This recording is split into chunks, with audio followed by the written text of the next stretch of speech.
It is week 1 of the 2021 regular season as the Denver Broncos travel all the way to East Rutherford, New Jersey to face off against the New York Football Giants.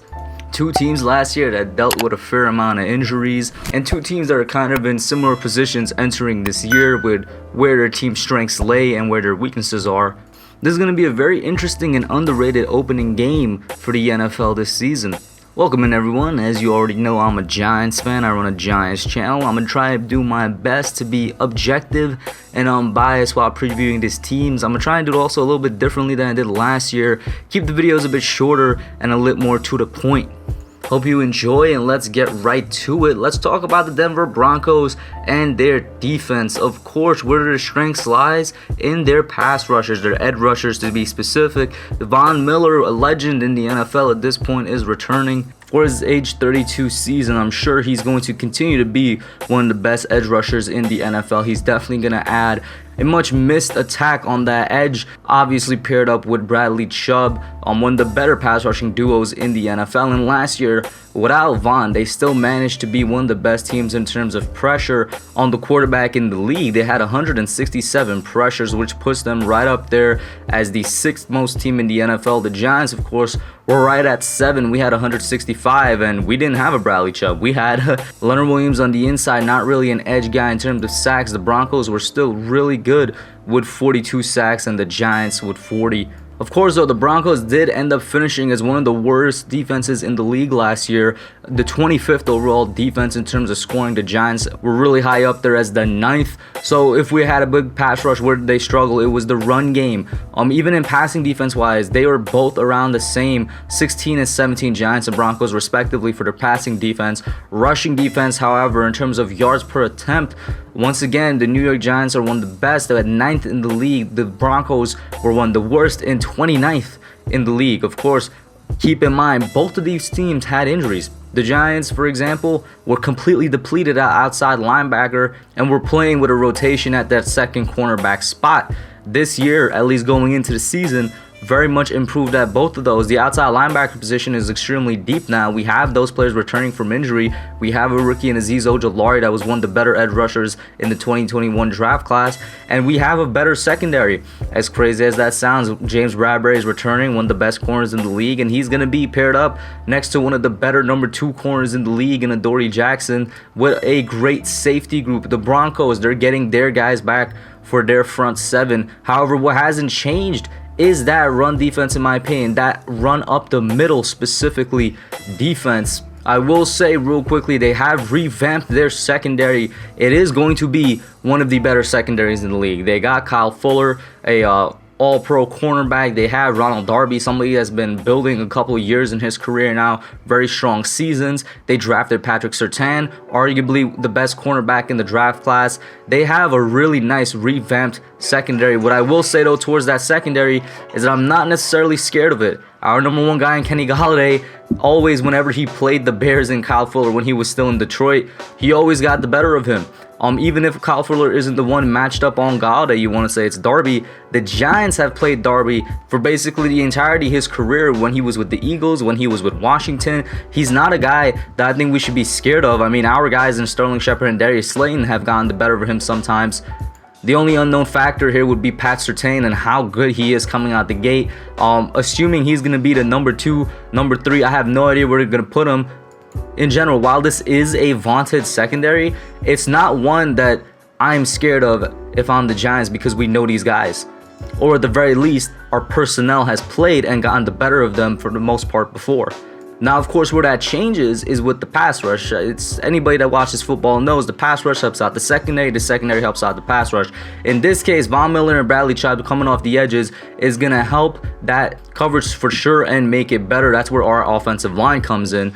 Not much changes here. We are hoping that experience is what turns these guys into better players. Still not sure as of right now exactly who's going to be starting at left guard. But the rest of the stars we do know. Andrew Thomas at left tackle. Then we got Nick Gates at center. Will Hernandez at right guard, Nate Solder at right tackle. Andrew Thomas, I'm fine. I believe in him. I do think he's going to have a good game. That's not to say he's going to be out here pancaking anyway, but I don't think he'll be the reason for any collapse on the offensive line. Nick Gates, I believe, currently is one of our best, if not the best lineman we have. Will Hernandez in the offseason has looked good. Got to see him put together in a game. Nate Solder has earned that right tackle spot. That's another thing I got to see that he puts together in the game. Going back to the left side, if there are any struggles, it will be there, but that's because of the left guard. It won't be because of Thomas. We're not sure who's going to be starting right next to him. He's going to have to compensate for if it's a weak position over there, much like he did against the Patriots. And because he was helping out that left guard so much, because he was paying too much attention to it, he got killed on the edge.